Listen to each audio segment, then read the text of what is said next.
Shalom Bapak Ibu, Saudara-saudari pembaca renungan yang dikasihi oleh Tuhan. Hari ini kita masuk dalam renungan. Judul renungan adalah Kurang Bijak.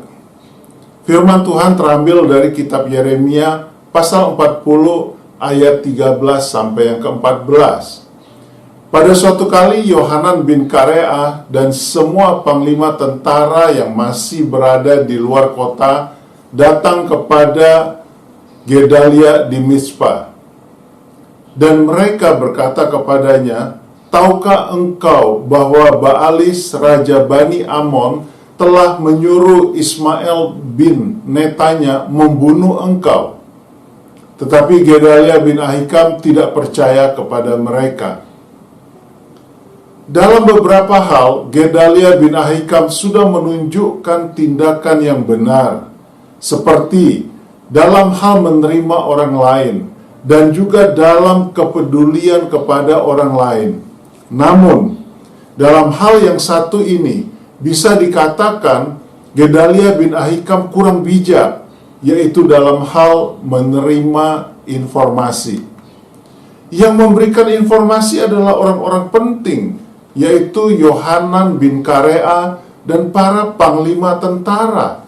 Selain Ismail bin Netanya, Yohanan bin Karea nampaknya pimpinan yang paling berpengaruh di antara mereka yang datang bersama dia. Di samping Ismail bin Netanya yang tidak datang bersama mereka. Dalam hal ini Yohanan bin Karea dan para panglima tentara itu adalah orang-orang yang jujur dan setia. Mereka mengetahui ada persekongkolan jahat. Kedatangan mereka bersama-sama tentu untuk meyakinkan Gedalia bin Ahikam, dan itu lebih baik daripada Yohanan bin Karea datang sendirian. Informasi penting itu adalah rencana pembunuhan yang akan dilakukan oleh Ismail bin Netanya atas permintaan Baalis, raja Bani Amon. Tidak ada alasan yang jelas mengapa raja Bani Amon itu menginginkan kematian Gedalia bin Ahikam. Mungkin karena dia adalah sekutu Raja Sedekia yang pemerintahannya diakhiri oleh Raja Nebukadnezar, yang di kemudian hari mengangkat Gedalia bin Ahikam sebagai penguasa Yehuda. Tetapi, mengapa Ismail bin Netanya bersedia melaksanakan tindakan jahat tersebut? Nampaknya Ismail bin Netanya iri kepada Gedalia bin Ahikam yang secara tiba-tiba diangkat menjadi pemimpin di wilayah Yehuda. Ismail bin Netanya merasa lebih layak menjadi pimpinan tertinggi wilayah Yehuda karena ia adalah keturunan raja. Ini kita bisa baca dari kitab Yeremia 41 ayat 1a. Dalam bulan yang ketujuh, datanglah Ismail bin Netanya bin Elisama, ia keturunan raja dan perwira tinggi raja. Gedalia bin Ahikam tidak percaya pada informasi tersebut.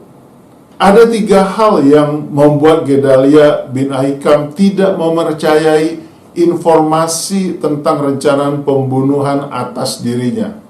Pertama, Gedalia bin Ahikam merasa dia adalah orang baik. Dia sadar tidak melakukan sesuatu yang membuat orang lain pantas untuk mencelakainya. Kedua, sangat mungkin Ismail bin Netanya telah menunjukkan sikap yang ramah dan baik, serta menjalin hubungan yang akrab dengan Gedalia bin Ahikam. Ketiga, mengetahui bahwa Ismail bin Netanya adalah keturunan raja, maka Gedalia bin Ahikam menunjukkan rasa hormat kepadanya. Namun demikian, apa yang sudah Gedalia bin Ahikam lakukan itu dengan tidak mempercayai informasi penting tersebut adalah sikap yang kurang bijak. Bukankah seharusnya ia meneliti dengan lebih dalam lagi informasi tersebut? Apalagi yang menyampaikan adalah orang-orang penting. Setiap saat kita juga mendengar informasi. Kadang penting, kadang biasa saja, kadang tidak penting. Namun, apapun itu, sudah seharusnya kita meneliti lebih lagi mengenai informasi itu.